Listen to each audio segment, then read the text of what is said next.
Has anyone ever looked you in the eye and told you what truly changes after 80? Not just the slower mornings or extra birthdays, but the quiet transformations no one warns you about. Crossing into your 80s is like stepping into a new season 1 marked by both grace and grief, connection and distance, joy, and a certain kind of silence. These are not things people talk about much. They happen gently, almost invisibly, until one day you wake up and wonder, why didn't anyone prepare me for this? This video is not here to bring you fear or sadness. It's here to bring you clarity, because when we understand what's ahead, we meet it with strength, not surprise.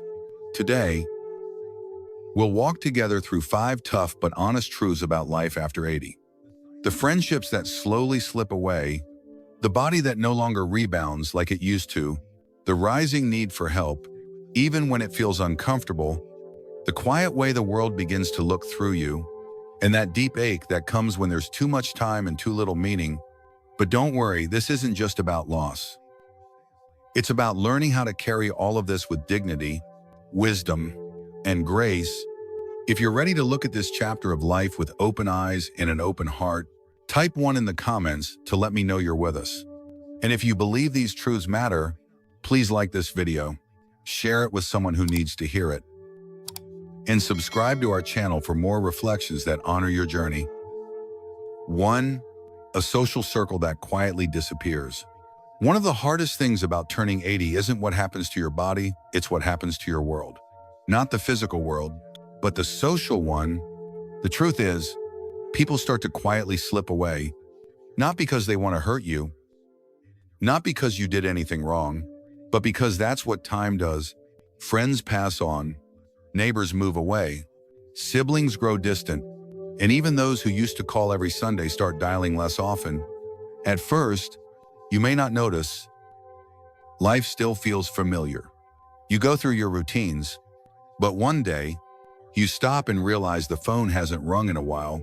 No one checked in this week. The house is quieter, not because you needed peace, but because no one came over. And it's not just the silence, it's the slow disappearance of laughter at the dinner table, the spontaneous visits, the conversations you didn't know you'd miss until they stopped. When you're in your 60s or 70s, most of your circle is still around. There's movement, shared energy, birthdays to attend, phone calls to return. But after 80, things shift. The pace slows, but not just yours. You start to outlive people. You begin to outgrow conversations. The world doesn't move away all at once. It simply drifts. I remember a woman named Helen, 85, who used to attend the same community center every Thursday for over a decade. Everyone knew her. She brought banana bread and always sat near the piano. For years, it was a rhythm of voices and warm smiles. But one by one, people stopped coming. Some passed away. Others moved to live closer to family. A few just stopped leaving the house. One Thursday, Helen told me, "It's strange. I still sit in the same spot, but the room feels unfamiliar. I'm surrounded by people, but no one knows my name anymore." That kind of loneliness doesn't always look like sadness. It's not loud. It doesn't come with tears. Sometimes, it's just the ache of an empty chair, or the quiet after a joke no one hears. It's realizing that the people who knew your stories, the ones who didn't need explanations, are slowly fading from your life. But here's the thing. Just because some doors have closed doesn't mean new ones can't open. After 80, connection may not arrive at your doorstep the way it once did, but that doesn't mean it's out of reach. You might need to go looking for it now. That could mean joining a new group at your church, organizing a weekly lunch with neighbors, writing letters to old friends, or calling someone first without waiting for them to call you. It takes courage, yes, but if you've made it to this point in life, you already have that courage. You've already weathered the storms.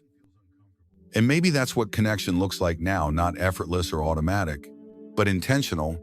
A choice you make every day to reach out, to invite someone in, to not let the silence win. Because you're still here, and that means your story isn't over. 2. A body that stops bouncing back. Reality number 2 is one most people don't fully expect until it hits. As you enter your 80s, your body no longer whispers its needs. It speaks plainly and without delay. The soreness you used to shake off after a short rest now lingers through the next morning. The fatigue that once faded with a good night's sleep now sometimes stretches into the next day.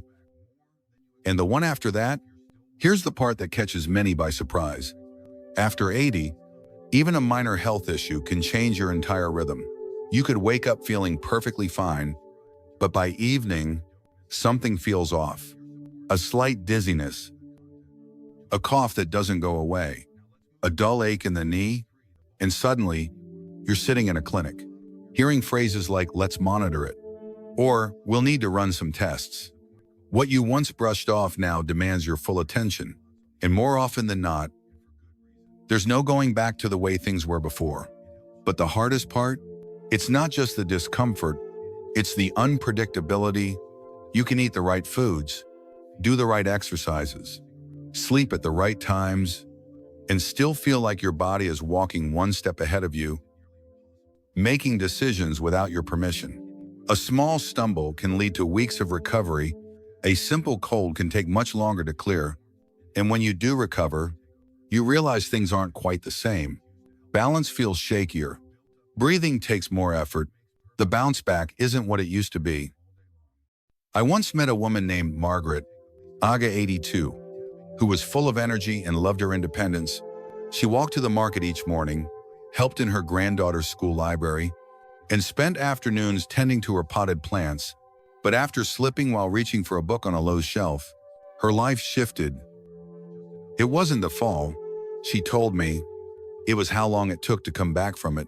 What started as a minor back strain turned into weeks of reduced movement. Then came muscle stiffness, loss of appetite, and eventually, a deep hesitation about leaving the house. "I used to think of rest as recovery," she said, "but now, if I pause too long, my body thinks we've stopped altogether." That's something no one really tells you. That rest can turn into decline not because you did something wrong, but because aging changes the way the body reacts to everything, even healing. So here's a truth that holds power. If you know your body isn't bouncing back the way it used to, you can begin to shift your mindset not to fear, but to awareness. You learn to treat your energy like something sacred. You pace yourself, not because you're weak, but because you've earned the right to move with care. You stop seeing health as something guaranteed and start honoring it as something you tend to every single day. Even if you move slower, you walk with intention. Even if you rest longer, you do it with respect, not guilt. Because even a slower body can still carry a determined heart and a wise spirit. If this part of the video spoke to you or reminded you of someone you care about, please comment below to let me know you're still with us. And if you found this message meaningful, please consider liking, subscribing, and sharing this video. Your support helps us create more honest, healing content for you and for others walking this same path. 3. A growing need for help. Reality number 3 is one many older adults try to push away for as long as possible. You begin to need help with things you used to do without even thinking. It doesn't happen all at once. It slips in quietly, unnoticed at first. You stop using the top shelves. You grip the handrail more tightly when using the stairs. You hesitate before driving, especially when the weather's bad. Part of you still feels strong, independent, capable, but another part quietly admits some things just aren't as easy as they used to be. The difficult part isn't always physical. It's emotional. For someone who's spent a lifetime taking care of others, asking for help can feel foreign, even embarrassing. You may start hiding what you struggle with. You skip the grocery run. You don't mention the bruise from last week's trip in the hallway. You try to change the light bulb on your own. Even though your shoulder has been aching for days, the desire to remain independent doesn't fade. In fact, it often grows stronger. But here's the truth. Independence in your 80s looks different than it did in your 60s. It's no longer about doing everything on your own. It's about recognizing your limits and having the courage to accept support when you need it. I once met a man named Harold, 86, who had lived his whole life by the motto, "Do it yourself." He fixed his own roof, shoveled snow in the winter, and helped his neighbors well into his 70s. But one afternoon, while taking out the trash, he slipped on a patch of wet concrete. He didn't break anything, but something changed. He didn't tell anyone what happened, but his neighbor noticed. He stopped walking his dog. Soon, she began stopping by, first with cookies, then with groceries. At first, Harold pushed back. "I'm fine," he'd say. But over time, something softened. Their visits turned into conversations, and one day, Harold said something simple but profound. "I didn't realize how heavy everything had gotten until someone helped me carry it." That's the turning point. Not weakness, but wisdom. Understanding that allowing others to help doesn't strip away your independence. It actually helps you hold on to it longer. Because when someone gives you a ride to your appointment, or helps lift a box, or installs a grab bar in your bathroom, they're not taking over, they're helping you stay steady, mobile, and safer for longer. And sometimes, help doesn't even come from people. It comes from smart adjustments, a stool to reach lower cabinets, a shower chair to prevent slipping, a calendar reminder so you don't forget your medication. These aren't signs of weakness. They're tools of strength. They show you're thinking ahead. You're choosing peace over pride, safety over stubbornness, connection over isolation. Because after 80, the bravest thing you might say is, "Could you give me a hand with this?" And when you do, you're not giving something up. You're gaining something deeper, the freedom to focus on what still matters to you, the energy to enjoy the moments you still have, the dignity of choosing how you want to live, not just how long. 4. A presence the world starts to overlook. Reality number 4 is one that most people never warn you about. The way your presence slowly begins to fade in the eyes of the world. Not your abilities, not your memory, just your place in the room. It starts quietly. You're standing in line, and the cashier smiles at the person behind you. You're at the clinic, and the doctor directs their words to your adult child instead of you. You're dining out, and the server assumes you need help understanding the menu. No one says anything cruel. No one tells you you're irrelevant. But the message drips in slowly. You don't count like you used to. At first, you may laugh it off. You've lived long enough not to be bothered by small things. But over time, it's settled deeper. And one day, you feel it in your bones. The world is rushing forward, and you're being left behind. It's not just that people forget what you've done. It's that they stop imagining you're still doing anything at all. You've built homes. You've worked decades. You've raised families. Survived loss. Paid bills. Loved fiercely. Fallen. Gotten back up. But now, your hair is gray. Your step is slower. And the world mistakes stillness for absence. I once knew a woman named Mabel, 87 years old. She volunteered at a community center every Tuesday, helping with history exhibits. She had lived through 2 wars and raised 3 children on her own. One afternoon, a visitor asked a question about a World War II display. Mabel, who had lived through that exact time, stood just a few feet away. But the staff answered instead. They never even turned to her. Later, I asked how that felt. She paused for a long time, then said, "It's like I'm wallpaper. Still part of the room, just no longer part of the conversation." That line stayed with me, because so many older adults carry that same quiet ache, not of being forgotten completely, but of being half seen, acknowledged, but not truly valued. But here's the truth. You are not invisible. You are not background. You are not a past tense story. You are here, still breathing, still observing, still thinking, still full of memories, and still capable of making more. And just because the world doesn't always see you, doesn't mean you have to disappear from yourself. So what can you do? You speak, even when no one asks. You share your opinions. Even when someone tries to talk over you, you tell your stories. You vote. You raise your hand. You take up space. You don't need to shout, but you don't need to shrink either. Because every time you show up fully, honestly, you remind the world of what it tends to forget, that age is not absence, and presence is not youth. There is a different kind of strength in those who've lived long enough to be overlooked and still choose to be seen. If this part of the message spoke to you, please take a moment to comment the number 4 below. Let me know that you're still here, still present, still with us.